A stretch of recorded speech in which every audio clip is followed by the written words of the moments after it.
What's cracking, ladies and gentlemen? FortyeniN coming at you with another community shoutcast for the UGC Dota League Season 2. We're loading into game number 2 of the best of 2 series in the preseason. So we've got Tuzki or Husky, who were able to take a very successful game number 1, utilizing a very impressive Death Ball lineup, operating with the Clockwork Goblin, the Death Prophet, as well as the Viper. Up against FortyeniN, who tried to go for a bit of an unconventional draft, utilizing the Drow Ranger as well as the Visage Familiar, as well as a Huskar pickup, which was a bit controversial considering the fact that there already was a Viper on the field, and Pork in the mid lane was able to quite handily destroy Zhao. And so Tuzki or Husky opting to go for the exact same bans as last time. This time they are the ones with first picks, so they decided to rope as well as the Doombringer. This is game number 2 from the best of 2 series for the Australian-New Zealand Iron Division. So Tuzki or Husky, Australian team, while FortyeniN, I believe they're a New Zealand team.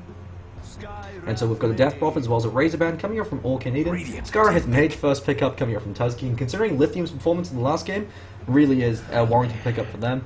FortyeniN this time opting to go for Viper as well as Titan. So the big bad Watermelon gonna be on the field.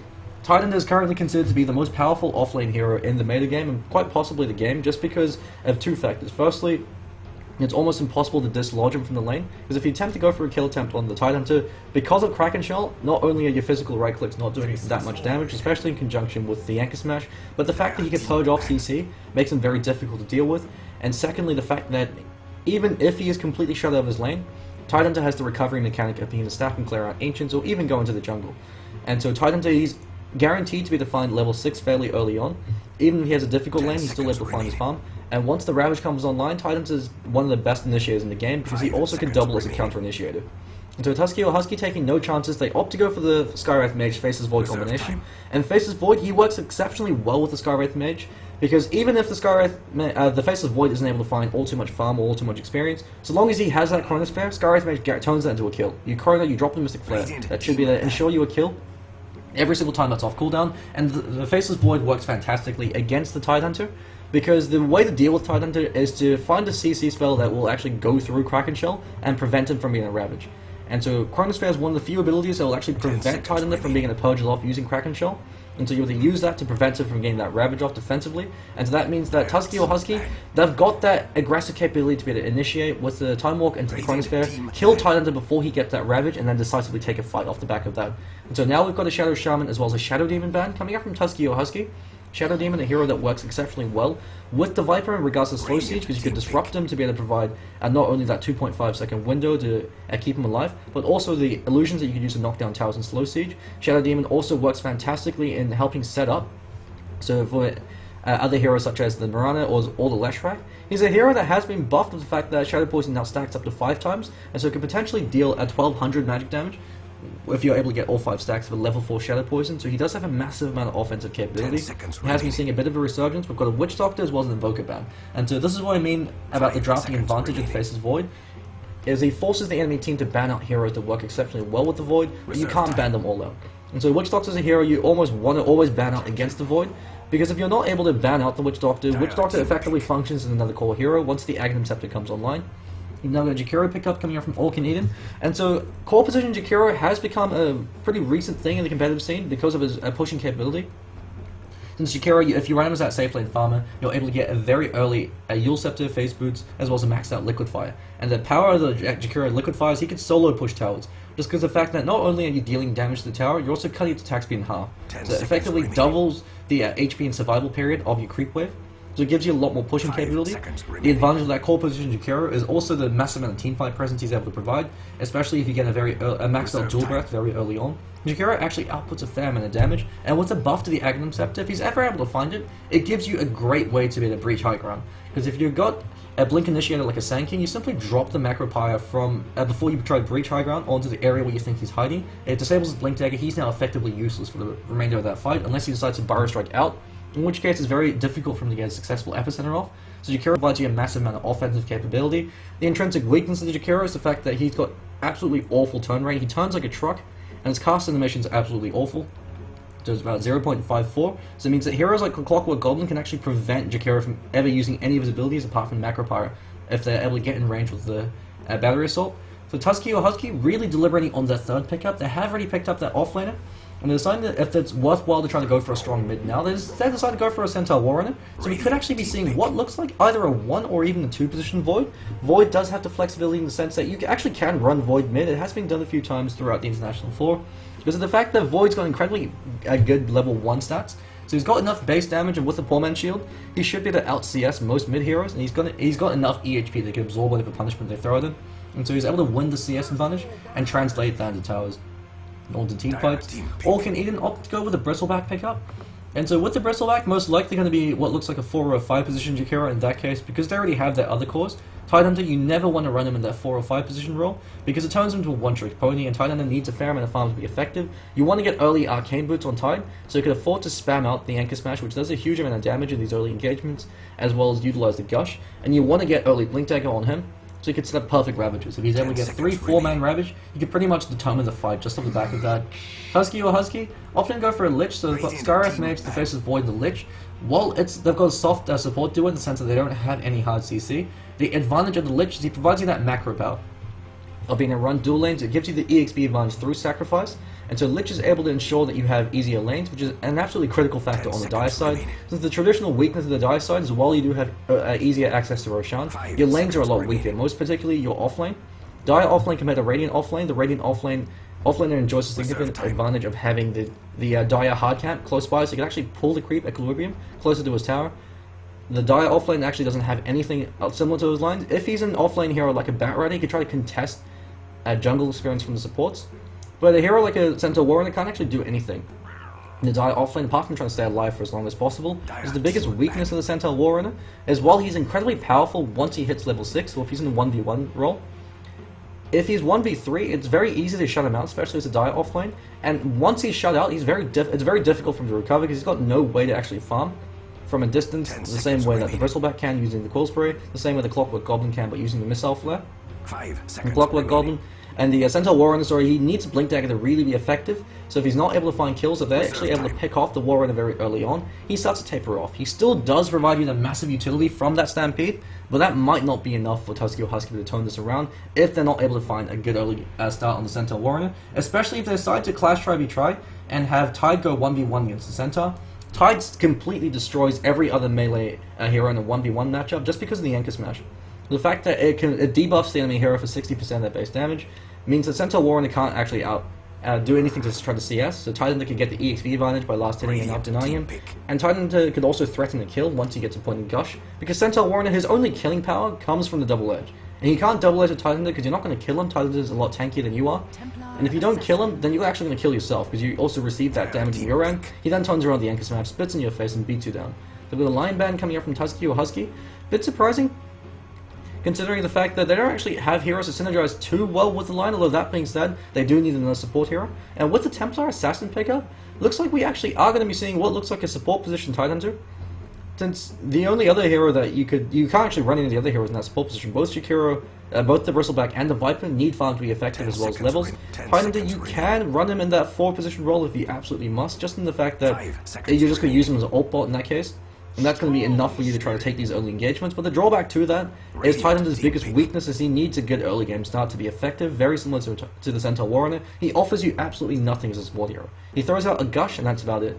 So it will be interesting to see how Orc and Eden decide to play this. Templar Assassin will be interesting to see if he is going to be the mid lane farmer. So Templar up against the Storm Spirit would have to favor the Templar just because of the fact the Storm Spirit's got low enough range that he's going to be eating the Sideblade spill damage from the Templar Assassin. But Templar, he's a hero that's entirely dependent on Snowball. You'd never draft a Templar Assassin expected to break even with a lane. She has to completely dominate that lane, because once she does, she can Snowball faster than almost any other mid lane hero, and she could use that to completely control the tempo of the game. If she's unable to do that, it's very difficult to recover as a Templar Assassin, especially when you've got the Ancient Seal to worry about, the Chronosphere, as well as the Storm Spirit that can zip-zap all over you. So it will be interesting to see how Orc and Eden decide to do this. They have put their mid lane player Zhao as a Templar Assassin, so it leads me to believe there will be a mid lane Templar Assassin. So just going to quickly introduce the players over from both teams. Over on Ace, the home team, we've got Zhao running into the mid lane's Templar Assassin, deciding to go for the Bottle Rush. So not even opting to go for Tangos, probably going to have Tangos pull to him. Lance going to be what looks like the 5 position Jakiro. High Fish going to be the offlane player as well as the captain of the team, going to be the 3 position Bristleback, actually currently rotating to the safe lane. And Tiny Tiger, who's usually the safe lane farmer, Tyfix actually pings them, so they decided to clash Ag Try. So you're going to leave the Bristleback alone against the Centaur Warrunner. I like this a lot more. And then if they decide to dodge Try lanes and have Bristleback go 1v3, the drawback of this is I'd actually prefer having the Tidehunter go 1v1 against the Centaur, but because they drafted the Bristleback as well, they have put themselves in a bit of an awkward situation as well as that lanes are concerned. So Angel, going to be the Tidehunter as the in that 4 position role, Tiny Tiger, going to be what looks like a 1 position Viper, going to be opting for a very early ring of Basilius to provide that armor aura for the rest of his team, especially in lane. We've got a very aggressive ward placed by the Dice side to provide the vision of the Radiant Ancient. So this is a ward you usually place if you're against a Tinker to spot out when he's going for the Ancient pull, so you can go for a kill attempt. Also provides you a fair amount of high ground vision, so it means that your mid lane has an easy time because you know exactly where they are if they're going to be in that area. And Clashing Try v Try looks like it's actually currently a dual lane, at least until our Lance is done eating a creep, or rather, Lala is actually rotating over to the top lane, so they are deciding to dodge the Try lane as Lithium, rotating bot, so once again he's going to be what looks like the 4 position Skyrack. Tuzki, going to be what looks like a 1 position Faceless Void, and Pork, once again, going to be the 2 position Storm Spirit. So there's an invis room over in the bottom lane, but neither team really spotting it out so far. The Radiant, they have placed an Observer Ward there, so they will be spotted. Usually for the Radiant side, you place the ward there, if you've got a safe lane, because it provides you enough vision from all 3 possible attempts for them to rotate into the Radiant safe lane, so it provides you a lot of defensive vision, because it means that you'll be able to spot any rotation that comes in, unless they're smoked up. Otherwise, if you place it there, it provides you a lot more offensive vision, so it enables you to check Roshan. So Angel looks like he already has expended a Gush, and so the biggest weakness in the Titan is the fact that he actually runs out of mana very quickly. The only thing he offers you is the Gush. Diego throws out cheeky right click over Zhao. That's about all he's able to do. Zhao is already forced to use one of his tankers. Actually, it looks like he's only got one. So Bottle going to be flying up to him very early on. It looks like we've got a dual lane. So a good recognition coming out from Tuzki or Husky. They know that if they leave TA alone against the Storm, TA should be able to do quite well against the Storm. So you want to shut down the TA, prevent her from getting that ball rolling. Because Storm Spirit, he's a very greedy mid lane hero, like the Templar Assassin. Because Zhao, he's now picked up the side blade. So the way Templar Assassin works in the mid lane, especially against a low ranged hero, is you just go for last hits. Using the refract damage, you're able to out-deny the enemy hero. And because you've got the side blade spill damage, you can translate those denies into last hits and also a lot of harassment damage, if you're able to get the angles right. So the melee v melee, or Storm Spirit, who's almost essentially a melee hero because it's low range, it guarantees you're able to get that spill damage, so it enables you to control the lane quite effectively. Zhao, though, he's being bullied out quite handily by Diego, and this Lich sacrifice advantage is going to be quite crippling for the Templar Assassin, since she's entirely dependent on getting that good mid lane start in order to be effective. And Pork, holding into his gold for now, will be interesting to see what he opts to go for this game. Usually you do see the awkward and leveled rush over in the Storm Spirit, since it gives you that aggressive capability on a hero that otherwise does have to spend a fair amount of time farming. Double damage room being immediately pinged out. That's going to be picked up by Lithium. Lithium with a double damage room. Just going to be rotating over to the bottom lane, continue to poke and prod Highfish, who's left alone so far against Tuzki. But Tuzki with the very early magic stick being picked up. Not only is he going to go to Hogwarts, he's also going to use it to punish Highfish every single time he cool sprays. So really good recognition coming here from Tuzki. You always want to pick up a very early magic stick against the hero like a Bristleback or against a hero like a Batrider, so that every single time they decide to harass you with the cool spray or with the napalm stack, you're at least trading something for it. You're at least getting some kind of mana and HP in exchange. So it means that if they decide to go for a kill attempt, you can actually try to fake him out. Hold onto your stick charges, pretend to be at low HP when they go for a kill attempt, you turn it around. And actually opted for a point and return very early on. You usually, especially if you're under the safe lane, you usually see a point in the hoof stomp, so that if they try to dive you, you can at least use that to keep yourself at harm's way. And actually should be taking first blood. Ice Path Flies and Tiny Tiger should be able to take it. Looks like Lance actually is the one that's going to grab it. And with the very early Liquid Fire point, he's going to use that to start taking on the tower. So this is the power of the Jakiro. Every single time Liquid Fire's off cooldown, you throw it on the tower. Even if you eat a few right clicks in exchange, you're going to deal so much damage to the tower over time. It's going to enable you to control the lane quite effectively. He's also going to be eating that Liquid Fire. It's going to be going once again. He doesn't have Hoof Stomp, but Ice Path's called him out. Having an absolutely horrific start. Does catch out Angel with the stun, but Angel doesn't really give a damn. So the good recognition coming out from Ace, realizing that while Titan isn't the greatest support hero, the Gush, especially in conjunction with the Viper, does provide you a fair amount of offensive capability. Looks like I am having a little bit of lag over in my end. I do apologize. Hopefully it should rectify itself fairly shortly. Over in the bottom lane, Highfish opting to go for a very passive build, so 2 points in the Bristleback. You usually want to opt for an early point in the Goo, because that's where you get your killing power, especially against a hero like the Skywrath. So at level 5, you might actually opt for a just a cheeky point in the goo. Instead opting to max out the Quill Spray. So Bristleback can be playing fairly passively. The biggest weakness of the Bristleback is you've got 25 minutes to really create as much space as possible. So those 25 minutes is where you have enough damage from your Quill Spray from the Warpath damage. You can just run at the supports and bring them down. And past that point, they usually have some kind of escape mech with the Force Staff or the Ghost Scepter, so it becomes a lot more difficult for you to do your thing. Going toe-to-toe against Tuzki, but Tuzki, he's got 10 stick charges as well as an Orb of Venom, so he knows that in any kind of lasting war or harassment war, he should be able to do fairly well. Now deciding to hide in the trees because he knows that he can't show himself. Even with the point of Hoofstorm, it's too little too late. He's getting out-leveled now by their supports. Lance, with the 2 points up in Liquidfire, they should be able to take a very early tower. And FortyeniN taking a very decisive early game advantage. Up against Tuzki or Husky. But while that happens, Zhao pulled him by the Vortex. Skywrath managed to catch him out with the Concussive Shot as well as the Ancient Seal. One more Cannonball flies, but he's able to get the Refraction off in time. Frost Blast is now there, and Zhao, he might be able to make it on time. Sentry was being placed preventively to ensure that he can't simply hide and meld. And just barely out of range. So Zhao, able to bottle up while hiding in meld. Good play coming up from him, keeping himself alive, and while that happens, able to take that first tier 1 tower. Hiding in trees, so really good recognition coming up from him. He knows that all he has to do is try to find experience. If he can't find gold, at least if he's able to contribute that Stampede, he can use it to set up kills and try to recover that way. High Fish has to be very careful. Tuzki could actually choose to commit to go for a kill there if he time walked in front of him, especially since he's got boots and all with Venom. And High Fish doesn't have either. Now being spotted out by Angel. Angel could choose to commit to this with the Gush. He's actually selving up. But Diego now rotates to the top lane and provide a little bit of support. So we take a quick look as far as golden experience goes. In terms of EXP, about 2,500, about 3,000 experience going in favor of FortyeniN. And gold as well, 3,000 gold lead. So it looks like it's a exact opposite of game number 1, where Tuzki and Husky, they're the ones that had the golden experience lead this early on. This time, Ace are the ones turning the table. Magic 1 very early on coming up for the Templar Assassins. Well, Spaceboots, has to be careful since Gush is now being used. Ice Path flies out. It's a very easy Ice Path setup from him. Hoofstorm not actually able to fly out. And Tiny Tiger once again going for Face Boots. Really grooving Face Boots over on the heroes he seems to play. On Viper, usually you want to go for Treads because you've got the movement speed. Well, while you're a slow hero, you get the movement speed advantage from your Poison Orb and from your Viper Strike. Tiny Tiger as well, actually going for a very old school Viper build, opting to max out the Poison Orb very early on. Back in Dota 1, before Viper is buffed, you used to actually max Poison Orb because Poison Orb used to have a cooldown, and so you needed 3 points in Poison Orb before it had 0 second cooldown, so you could use it whenever you wanted. So that was when you used to have to max out Poison Orb. It's actually been changed over in Dota 2 with one of the recent patches, so it now has 0 cooldown at all levels.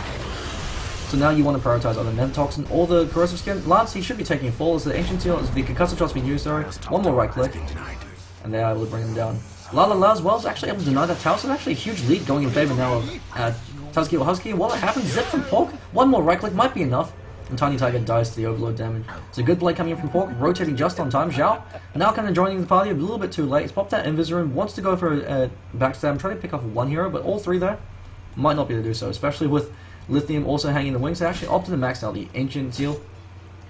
The advantage of the Templar Assassin in this case is because Lithium has such low armor, should be just run him down. Since Pork has no mana, Frost Blast being used, Yao is able to kill one. Hoofstorm's going to be flying out from so that actually could be his death. If he can say keep himself alive for 5 more seconds, able to use it to keep himself alive with the Refraction. He actually disjointed an overload right click coming up from Pork, so really good play coming up from Zhao.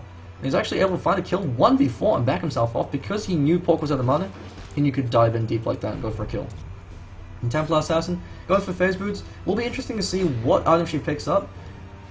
Templar traditionally used to go for a phase into very early Blink Dagger if you wanted to snowball and create as much impact as possible.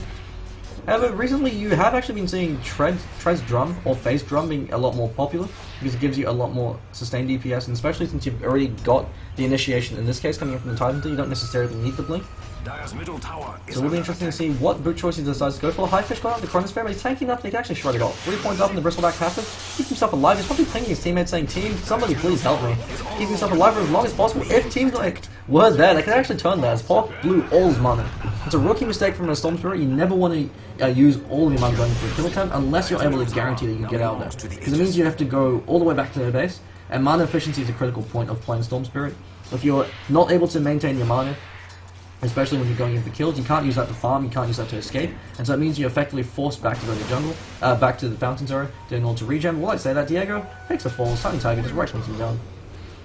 So similar to a Tinker, you want to maximize your mana efficiency, because you have to get as much farm in the first 20 minutes as possible in order to be effective for the rest of your team. Otherwise, you're too farm dependent, it's going to be too difficult for the rest of your team to be able to pick up your slack. Especially since, in this case, Zhao, while he was up against a dual lane, he actually did very well in terms of last hits. He's actually out CSing the Stormspirit. Tuzki caught out with a Gush, no Chronosphere available, and Angel, he might be a little bit too far forward. Pork now jumps in, catching him with the Vortex, Time Warp being used as well. And Angel does take a fall, Ice Path flies up from Lance, catching him in place, but Pork zips in. Actually, he's going for a fairly standard Stormspirit build, actually opted for a second point in Remnant, but while I say that, Lance, Ancient Seal, one more record from Tuzki. You usually opt for just the 1 point in Remnant that you max out Overload because you want to increase your mana efficiency.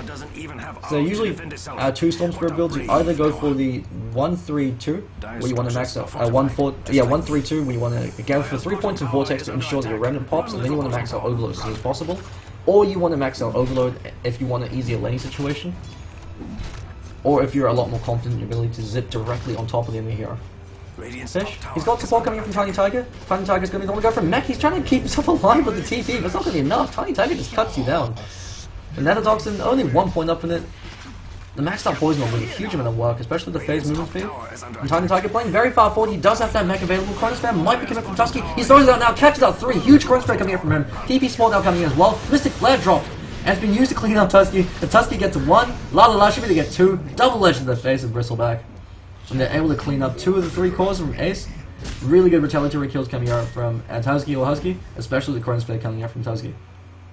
So with that kill, looks like he actually finished what looks like his Mask of Madness, or at least his Morbid Mask. So he's very close to reaching the point where he can start to go for solo kills. He opted to go for a much more conventional offlane build where you max out the Time Walk. So the advantage of maxing out the Time Walk is it gives you a much wider initiation range, since 1,300, as opposed to just having 700 range to work with. So it means you can initiate from further, so you can initiate from outside of the field of vision during nighttime. So it helps you set up the perfect Chronosphere for the rest of your team. The advantage of that is it gives you a lot more team fighting presence. And because he's only opted for 1 point in backtrack, he'll be able to pick up the additional points of time lock to translate that into solo kills as well. Zhao actually opted to go for Yasha, so Yasha's an absolutely fantastic pickup on Templar Assassin because she gets a huge amount of damage from her mobility. Looking to maybe go on Pork, but she knows that Pork should be actually zip on out there. Might be the runner down, especially with the movement speed. Stampede's been committed for this, and Diego immediately comes in as well. La, holding onto his gold. He wants to go for that blink deck because he needs it in order to be effective in these fights. Stampede being forced out in exchange for an Invis rune. Good play coming out from Ace. So that gives them a 90-second window of opportunity to try to take a tower. Especially the Jakara, now with 3 points up in that liquid fire. Lance is able to do a huge amount of work in applying pressure on the Angel. I was questioning the effectiveness of the 4-position Titan, but in this case, because you've got the Gush to set up for the Ice Path, and you've got the negative armor to help out with the Vipers and Nethertoxin and Poison Orb, it really has been working out. Husky caught up with an Ice Path, he's able to time walk himself out. High Fish actually pops a Blade Mail comes and Ravage committed on 2. Pork actually died before you can able to zip on out there. La takes the 4. Pork zipping himself into the tree line. Unfortunately, he's actually completely out of mana now. Zhao, he's out for blood. He actually turns around over and Tuzki caught up the Ice Path. No Chronosphere available. Time Walk flies. And he's actually just barely able to keep himself alive. Really good play coming in from him. Looks like the Magic Stick Charge was just, as well as the backtrack, was able to keep himself alive. But they do lose a tower. A tower for 1. They're going to continue to apply pressure, but this time the Chronosphere is up. And Tuzki or Husky, they have got that window to try to turn this, because they know Ravage is down. So they'll wait until Tuzki's able to heal it back up to full. Tiny Tiger playing very far forward to try to bait the Chronosphere on him. And if you're not able to Chronosphere the Viper can actually kill you inside your own Chronosphere. Or if he hits you with a Viper Strike, he cripples your attack speed to the point you're not actually able to turn around. Chronosphere committed on 2. Ice Ball flies as well. Mystic Blade looks like 3. Angel's able to keep himself alive. High Fish pops Blade Mail. Tiny Tiger looks like he Viper Strike the Faceless Void. Pork back himself off. La, doing his thing. Unfortunately, not able to close the distance. Stampede now is available. So you can pop the Stampede trying to go in for a kill attempt.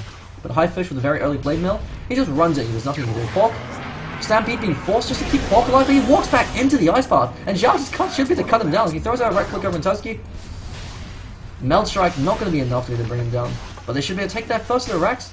And Ace, 13 minutes in, they're saying, Tuzki, you guys are the good Death Ball game number 1. Took you about 25 minutes. We're going to break that down. We're going to do it in 13.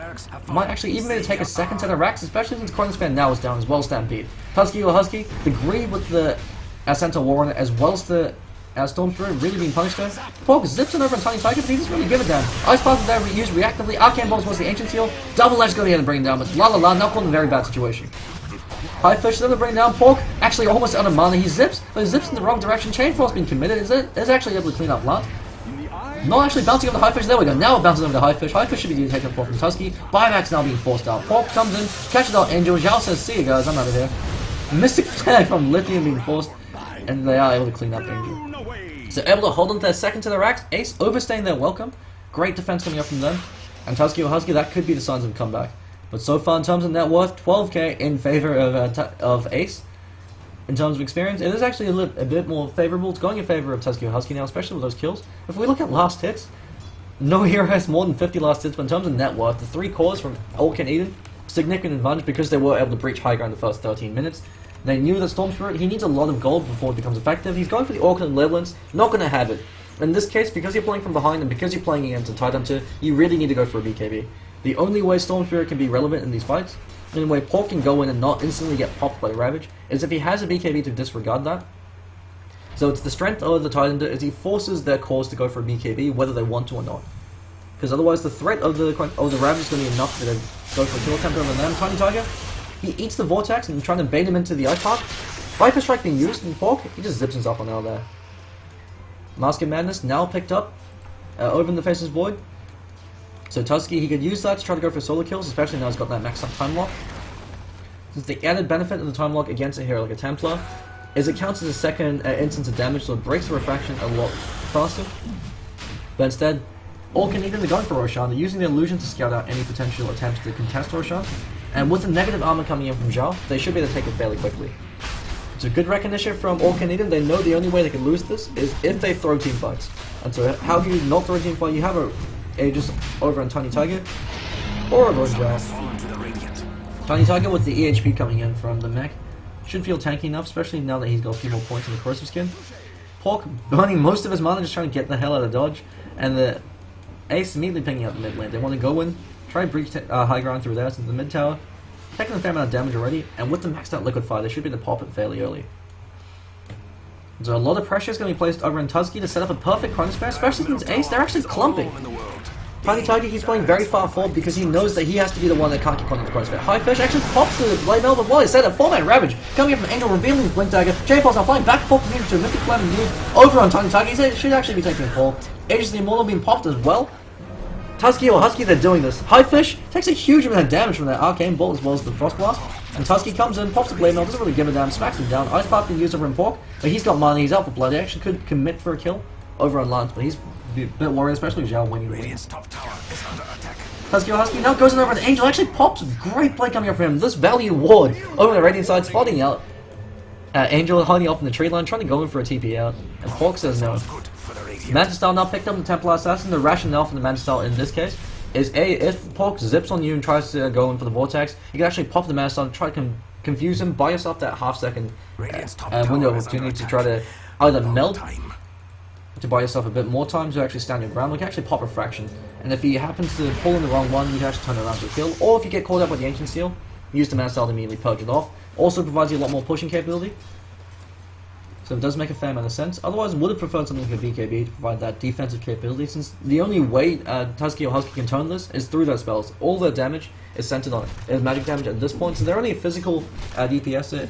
In this case, it's going to be the Centaur. Storm Spirit also can output a fair amount of physical DPS, but because Storm Spirit's fairly irrelevant in these engagements because of the Ravage, he's not going to be getting too many right clicks in. Centaur Warren as well. He's actually forced to go for mech instead of a Blink Dagger, just to give him the team that survivability. So High Fish leading the charge with Blade Mail up on him. He's going to be going for the Pipe of Insight to further mitigate the magic damage coming up from Tuzki or Husky. Tuzki, he's hiding there. He knows he's got the Chronosphere coming forward in a few seconds, but he wants to wait for it before they really try to go in. Stampede being used, catches out Angel. They're trying to kill Angel. Angel actually caught up with another sign for the Ancient Seal. Doesn't have the Chronosphere, the Ravage anyway, and he immediately takes a fall. Actually cleans up another one, but he's actually caught in a bad position now. And Lithium as well as to take a fall. Diego caught down the Ice Path, and Pork out of mana. He's able to zip himself out, but with the goo coming up from High Fish, should be smack him down, and then Melt strikes there. Diego also got to be very careful now. Tuzki now throws out the Chronosphere, pops the Mask of Madness, going to town over Zhao. He might be able to bring him down, but it's not going to be enough to be the turn, especially with the rest of his team there. And Tuzki pops the one Melt Strike coming up from the Zhao, and GG's been called. 18 minutes into the game, Tuzki or Husky actually able to turn it. We've got a bit of chat coming up from Zhao. I'm not really too sure what that was. Maybe some victory talk coming up from him. So it looks like one game apiece, both teams able to do fairly well, utilizing the Deathborn lineup. So in this case, Tuzki or Husky, it really boils down to the fact that La La La really dropped the ball. He was caught out of position. Really wasn't anything he could have done because he went for a turn at one. And because Ace knew this, they knew they could dive the tower. They knew that they had nothing to fear from the Centaur Warrior. If he had that point in Hoofstomp, could have at least threatened them for a retaliatory kill if they decided to go for a kill on him underneath the tower. Since if he gets a Hoofstomp on one of their heroes, the tower damage might be enough to dissuade them, or at least to translate that into a kill. Because he wasn't able to do so, because he took 2 deaths in quick succession, Centaur Warrior took too long to get going. He really needed a Blink Dagger. In this game, he actually wasn't even able to farm a Blink Dagger, forced to go for a mech. And so the power of the Centaur Warrior is when you're ahead, when you've got a very early Blink Dagger, when you've got a very early level 6, he provides you a massive advantage in these early engagements, these early ganks, because you've got the Stampede to be able to position yourself to go and kill someone, run the hell out, when you're on the receiving end, or when the Centaur Warrior isn't able to hit his power spike very early on because he's shut down. It's very difficult for him to recover. Unlike a Tidehunter who could simply clear out camps using the Anchor Smash, he doesn't have that. Unlike the Bristleback, who's a lot beefier Warrunner, when you're playing him from behind, doesn't actually offer you anything. Especially when you're up against the fairly beefy lineup of the Viper as well as the Templar. And the Bristleback Templar Assassin with the Refraction being able to absorb a lot of instances of damage is going to make it difficult for you to be able to burst them down. So Centaur Warrior, in this case, he actually didn't have any hero who really reliably kills. And even Jakiro has fairly high strength growth for an int hero. So it makes it very difficult for him to bring down. So all FortyeniN were able to take a very convincing victory. Off the back of the mid lane predominantly, as well as their tri lane. Since Angel was questioning the effectiveness of the 4-position Tidehunter because he is so farm dependent, as well as EXP dependent, but because he was able to find these kills and take these early towers, the 4-position Tidehunter made a lot of work. And so Tuzki or Husky, it really boils down to the fact that they went for a greedy mid as well as a greedy offlane. If they'd picked up a much more tempo-reliant mid, so for instance, if Razor wasn't banned out, they're able to pick up Razor. If the offlane lost, at least they could use the mid lane to try to translate that, to find kills elsewhere and try to win their other lanes. Since Tuzki over in the offlane, while he had a fair amount of support from from Lithium, really wasn't able to shut down Highfish enough. And so they really should have left Bristleback alone against Void. That would have been a much more even matchup, really prioritized their other offlane. So the Centaur Warrior, or they might have gone for a try and just tried to shut down all FortyeniN's lineup, especially since Tidehunter fairly ineffective in the 3v3 engagement, because all he can really do is throw out a gush. Until he gets a few points in Anchor Smash and Thread and the other supports, he's not really going to be too relevant. And so in this case, the reason why it worked was because you had the gush to set up for the Ice Path, and because you only had one target to go on. And so all in all, great game coming up from them. So this is the preseason series, so next week will be the official start of Season 2 of the UGC League. I'm FortyeniN, your community shoutcaster for Australia and New Zealand, and I believe a few games from Southeast Asia from time to time. You can follow me on Twitter at FortyeniNDota. If you've enjoyed tonight's broadcast, please follow, share, and like the UGC channel. So UGC League 1 through 5. So all 5 of these channels are here for other commentators as well as myself. And that should be it for tonight. Thank you everybody and have a good one.